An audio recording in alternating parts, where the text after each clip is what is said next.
Hello and welcome, everybody. Welcome, welcome. I am here to do an impromptu book excerpt reading from The Desire Factor by Christy Whitman. The Desire Factor: How to Embrace Your Materialistic Nature to Reclaim Your Full Spiritual Power. There was no new episode, no guest interview of the Every Day is a New Day show this week. And it was time to do another book reading video conversation with you. I'll pull a few cards at the end. This is going to be a short one. I really mean it. It's really going to be a short one today.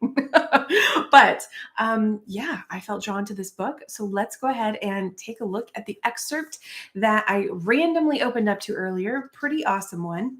It's going to start on page 119, and we begin with: in an article called Learn the Value of Spiritual Surrender, first published in Yoga Journal in 2007, author Sally Kempton suggests that these obstacles are a type of spiritual impasse that is leading us to something greater. She describes it in this way. So let me just preface for a moment. We're talking about you are experiencing obstacles to manifesting what it is you desire, experiencing obstacles to achieving your goal, okay? This is what Sally Kempton had to say. You are trying as best you can to make something happen, and you're failing. You realize that you simply cannot do whatever it is you want to do, cannot win the battle you're in, cannot complete the task, cannot change the dynamics of the situation. At the same time, you recognize that the task must be completed. The situation must change.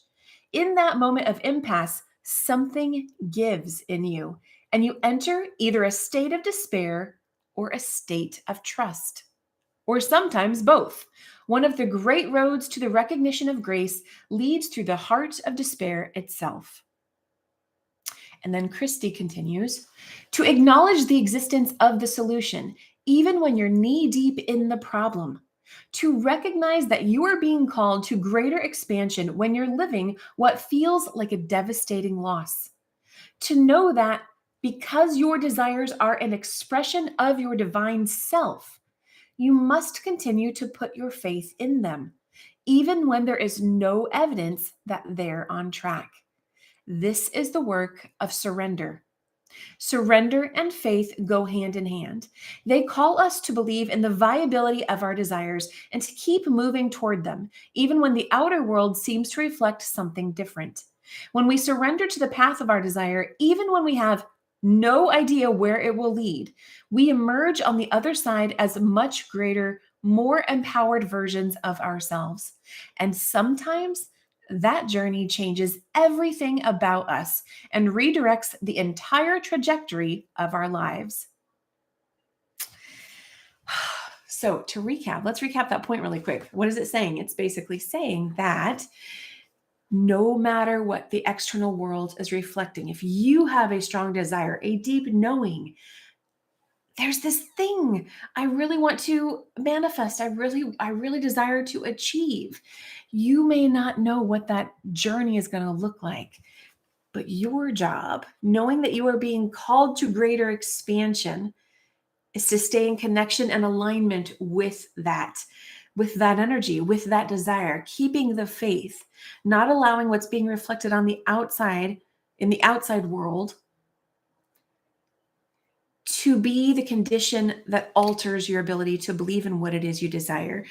Now, I'm going to go ahead and add, that's not saying that, sometimes there are circumstances where you decide, you know what, it's time for me to pivot, right?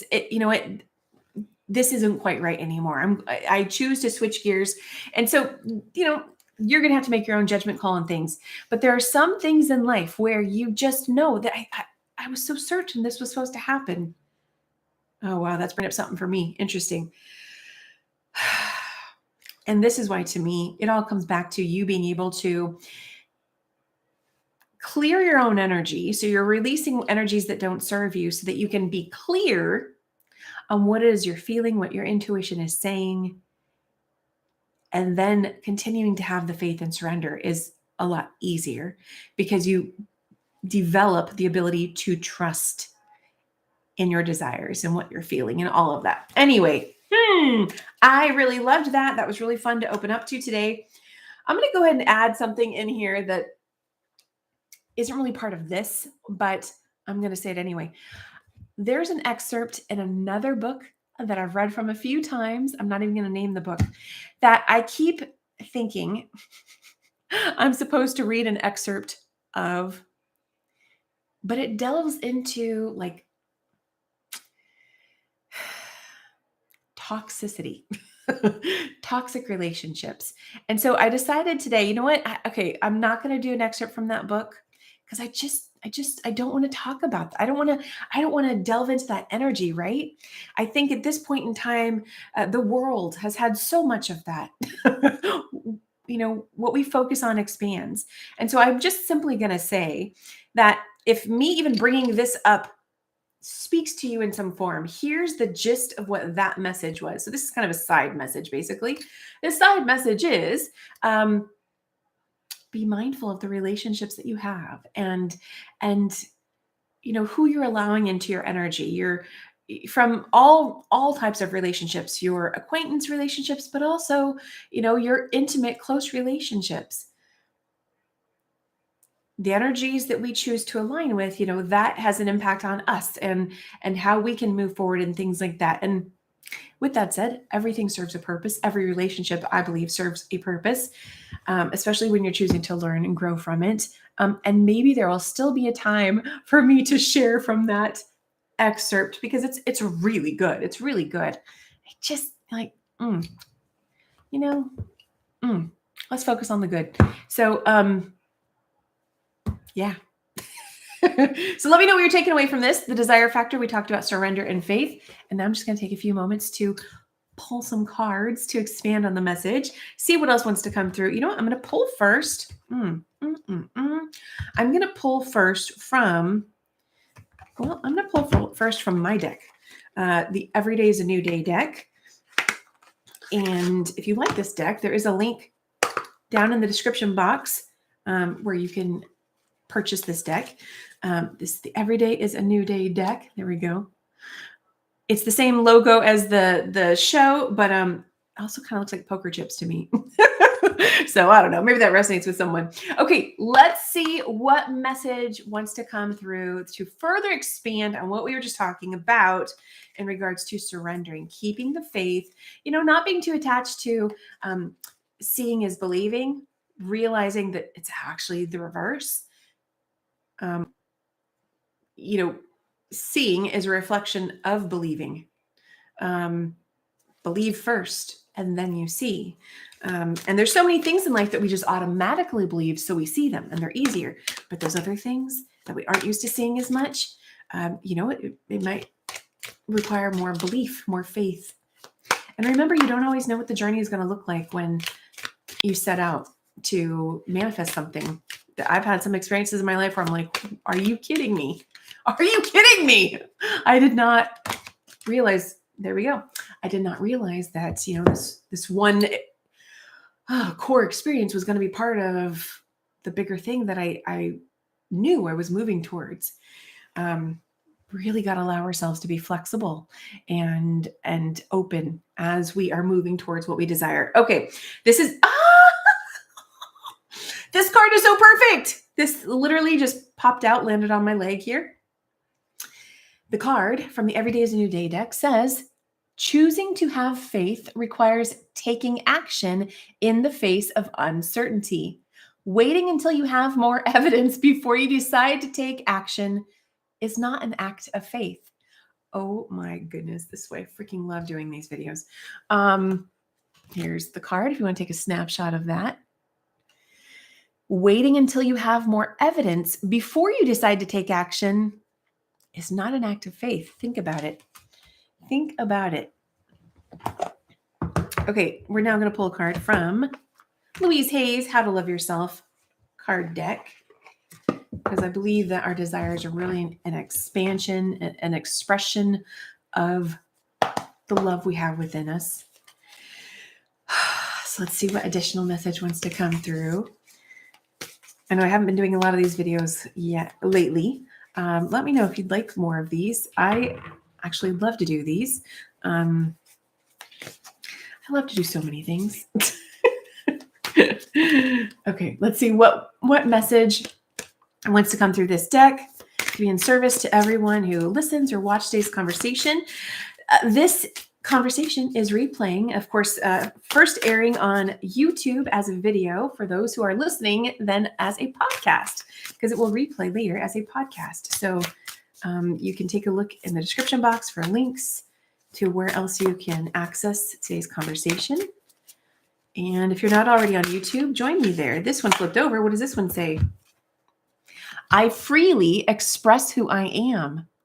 It is my birthright to express myself in ways that are fulfilling to me.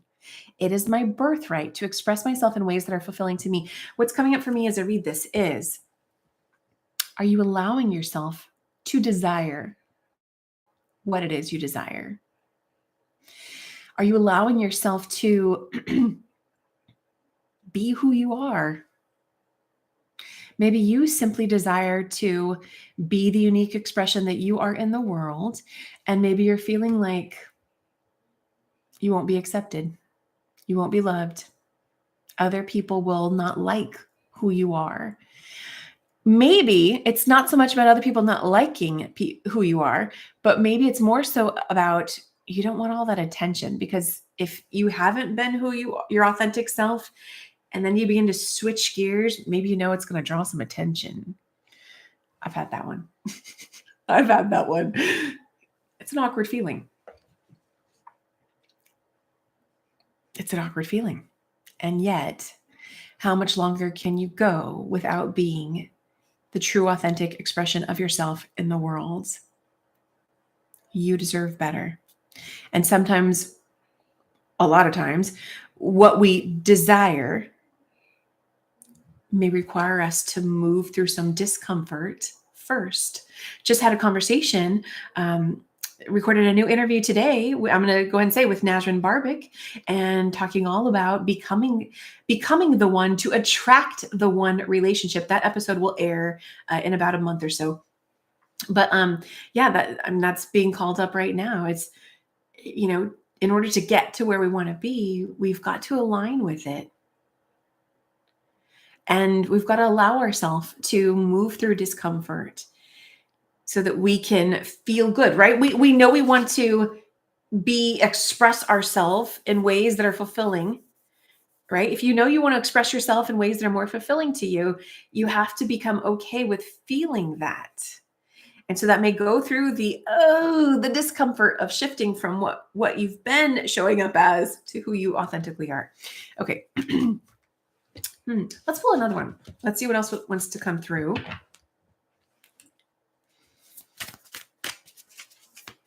Yeah, I think we got to do more of these, don't we? I love these conversations. I really do. What is this one? I rejoice in my unlimitedness. I rejoice in my unlimitedness. I am aware that I am pure consciousness. I am one with all life. I am aware that I am pure consciousness.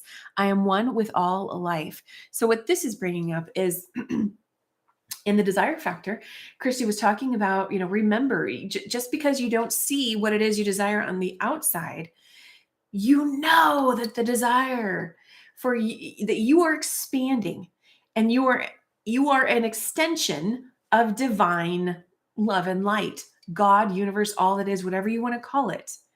You are an extension of that. The fact that you have this desire is coming from that connection that you cannot see, and yet you feel, it's there. So the job is to make sure, wait a second, am I focused on what I'm seeing externally and allowing that to shift my belief? Or am I maintaining my focus on that which I can't see yet, but I know is so real? That unlimitedness, rejoice in it, love it, adore it, stay aligned with it. Let's do one more. We're going to do one more from this deck, and then we're going to move to our final deck. I don't know. Oh, look at that. Okay, yep. I guess this was the one. Everything I need comes to me in the perfect time. Everything I need comes to me in the perfect time. I relax and enjoy life. I know that whatever I need to know is revealed to me in the perfect time and space. sequence. And that's how you get to be in flow so that things come to you even sooner than being in the space of worry or frustration where you've now got constricted energy, linked to what it is you desire.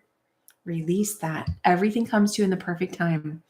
Allow yourself to relax, enjoy life, have fun, knowing that whatever it is you're supposed to know, you're supposed to see, experience, will be revealed to you in the perfect time and space sequence.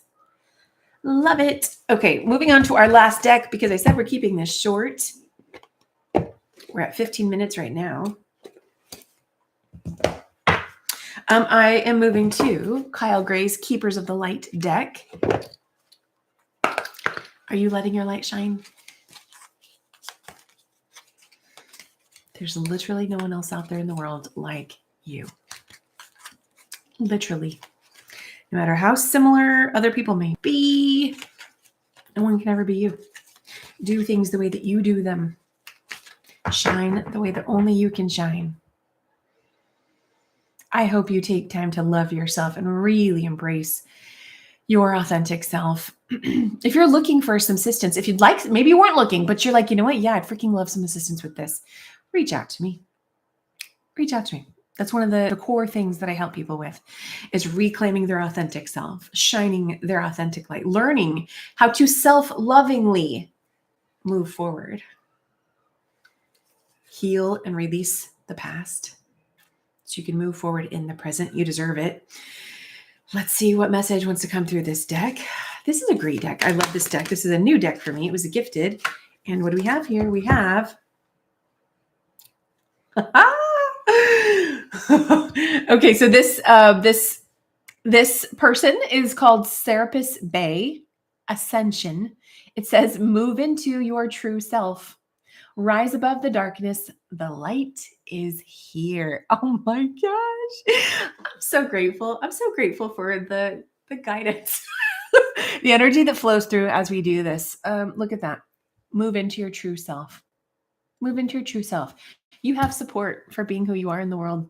Rise above the darkness. The light is here. And I'm going to affirm right now, you are the light. You are the light. Be here now. Rejoice in your unlimitedness because it is your birthright to express yourself in ways that are fulfilling to you. Remember, choose to have faith. And faith requires taking action in the face of uncertainty. So I have enjoyed this conversation. I hope you have too. If you came in late, it's so good to have you here. And I'm going to encourage you to, go back and revisit the excerpt that I shared from Christy Whitman's The Desire Factor. Just so inspired to share this with you today. Great topic about keeping the faith and surrendering even when you can't see what it is that you're manifesting. It's still coming. It's still coming. Have an amazing day. Let me know what you're taking away. And we'll be back soon with another guest interview. And I'm going to send you a big virtual hug from me to you. Have an amazing day, everybody.